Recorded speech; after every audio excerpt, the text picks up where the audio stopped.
outside of transparency, while as we kind of get towards the tail end of this, what is something that, something else that restorers that's actionable that we can take control of right now, besides maybe getting involved in some, groups or legislation, or getting involved in what you're doing to try to make this work?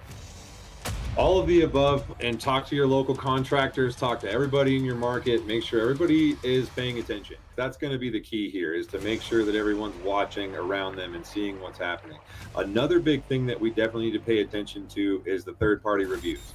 Third party review companies, I'm not going to sit here and spit names out all day, but there's third party review companies out there that we all know about, that we all deal with all the time. These systems are now a large proponent and user of artificial intelligence. It is allowing them to have less and less human people at the desks. That is exactly what their business model requires for maximum profitability. Okay. The third party review firms still don't have any legal authority. You know what I mean? They have no authority over your contractor pricing. 9 times out of 10, they're not adjusters in any way, shape, or form. They are now using AI to reject line items arbitrarily. None of them have ever seen your site, but they're telling you that you didn't need to do this thing that you said you needed to do and charge for. The role is purely about cost containment, not fair assessment.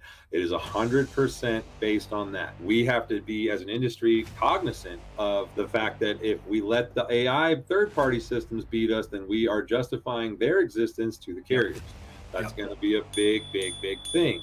These things are mostly robots now. You're not even getting a human being there. The human deploys the robot, analyzes the Yep. return, and that's literally it. They don't do anything at these third party companies anymore besides contain cost. And that's how they sell themselves to carriers, is by going in there and saying, we can contain costs, and this is our artificial intelligence system that helps us do it at a higher and more efficient rate. You know what I mean? Yeah. That's going to be a big deal. Arguing with those things on anything other than policy language and justified fact is going to be adverse. And those tools don't have to play by any laws. They don't have to No. play by any policy. They don't care if you make an issue with them to the state. If you make a complaint about them to the state insurance board, they don't care. Nobody at the state insurance board cares about them either. They're a third party.